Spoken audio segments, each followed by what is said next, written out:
big thing, just show her a little.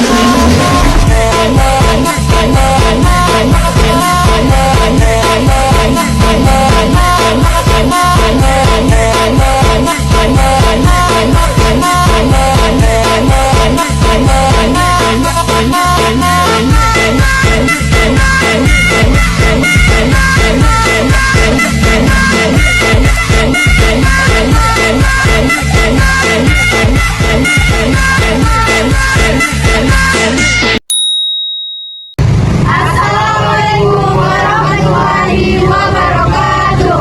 Kami dari kelompok 6 ingin menjelaskan tugas tentang analisis kepemimpinan perempuan. Apa yang dimaksud dengan kepemimpinan perempuan? Kepemimpinan perempuan adalah pelimpahan kekuasaan dan wewenang kepada seorang wanita sehingga dia berhak dan dapat memimpin. Kunci keberhasilan seorang pemimpin itu adalah dengan cara mereka memimpin yang baik. Maka dari itu, pemimpin perempuan di Indonesia telah menduduki posisi manajerial mencapai 32,26% pada tahun 2022. Kalau kalian mau tahu lebih lanjut tentang kepemimpinan perempuan, ikuti kami terus yuk. Namun, perempuan pemimpin juga sering menghadapi hambatan yang unik seperti bias gender, stereotip yang melekat, dan kurang dukungan yang sebanding dengan rekan laki-laki. Tapi ternyata lebih daripada itu, karena seorang pemimpin adalah seseorang yang bisa memimpin diri sendiri maupun sekitar lingkungannya. Perempuan juga telah terbukti memiliki kontribusi yang signifikan dalam berkarya, perspektif, dan memperkuat kinerja organisasi ketika diberi kesempatan untuk memimpin. Kepemimpinan perempuan adalah bahwa perempuan membawa perspektif dan gaya kepemimpinan yang unik dan berharga ke dalam berbagai sektor. Kepemimpinan perempuan cenderung lebih inklusif, kolaboratif, dan empatik, menciptakan lingkungan kerja yang positif dan produktif. Meskipun menghadapi berbagai hambatan seperti stereotip gender dan kesenjangan gaji, perempuan memimpin dapat memberikan kontribusi signifikan. Keberadaan perempuan dalam posisi kepemimpinan juga memiliki dampak positif. Dengan demikian memperkuat kepemimpinan perempuan. Adapun contoh kepemimpinan perempuan yang ada di Indonesia, yaitu Presiden kelima Republik Indonesia Ibu Megawati Soekarno Putri. Megawati Soekarno Putri adalah salah satu tokoh penting dalam sejarah politik Indonesia. Ia bergabung dengan Partai Demokrasi Indonesia pada tahun 1986. Menjadi salah satu anggota Dewan Perwakilan Rakyat selama masa kepemimpinan Megawati Soekarno Putri sebagai Presiden Indonesia. Perempuan yang memimpin negara besar, kepemimpinannya membawa kesadaran akan pentingnya representasi. Meskipun penerimaan dan pendapat tentang kinerja bervariasi, keberadaannya sebagai seorang pemimpin perempuan telah memberikan inspirasi bagi banyak orang, terutama perempuan, untuk mengejar posisi kepemimpinan. Selama masa kepemimpinan Megawati, beberapa pencapaian dan kebijakan yang signifikan termasuk dalam bidang ekonomi.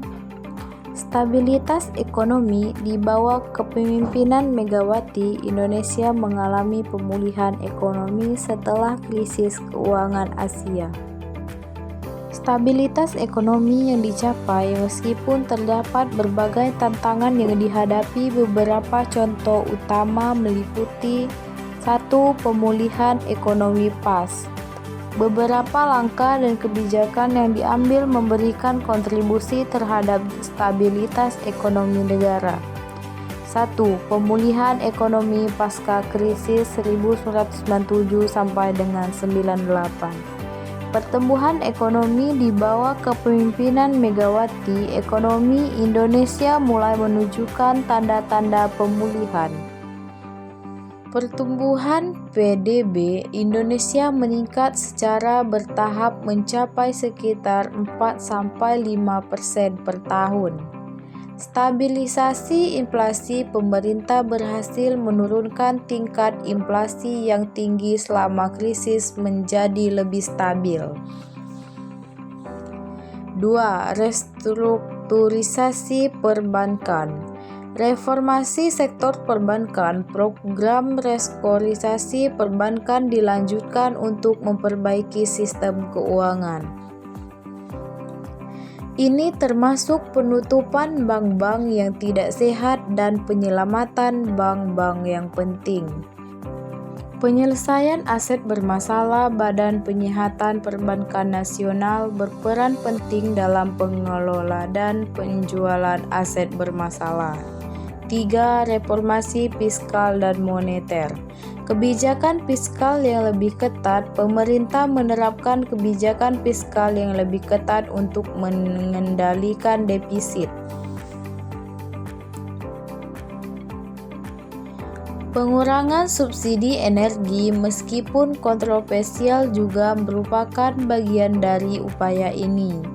Independensi Bank Indonesia. Peningkatan independensi Bank Indonesia dalam pengambilan kebijakan moneter. 4. Stabilitas politik. Transisi politik damai. Pemerintahan Megawati berhasil mempertahankan stabilitas politik dan presiden yang damai pada 2004 yang memberikan dasar yang kuat untuk pertumbuhan ekonomi. Meskipun masih ada berbagai tantangan ekonomi yang dihadapi selama masa kepemimpinan, upaya untuk mencapai stabilitas pertumbuhan ekonomi seperti kebijakan pembangunan infrastruktur. Megawati fokus pada pembangunan infrastruktur dasar seperti jalan, jembatan, dan transportasi lainnya untuk meningkatkan konektivitas di seluruh Indonesia. Dan Megawati juga membuat program penanggulangan kemiskinan dikenal dengan program kredit usaha rakyat yang bertujuan untuk membantu pengusaha kecil dan menengah serta mengurangi tingkat kemiskinan. Megawati Soekarno Putri adalah salah satu tokoh penting dalam sejarah politik Indonesia. Ia bergabung dengan Partai Demokrasi Indonesia (PDI) pada tahun 1986. Karir politiknya di PDI mulai mencuat ketika ia menjadi salah satu anggota Dewan Perwakilan Rakyat periode 1987 sampai 1992. Pada tahun 1993 dalam Kongres Luar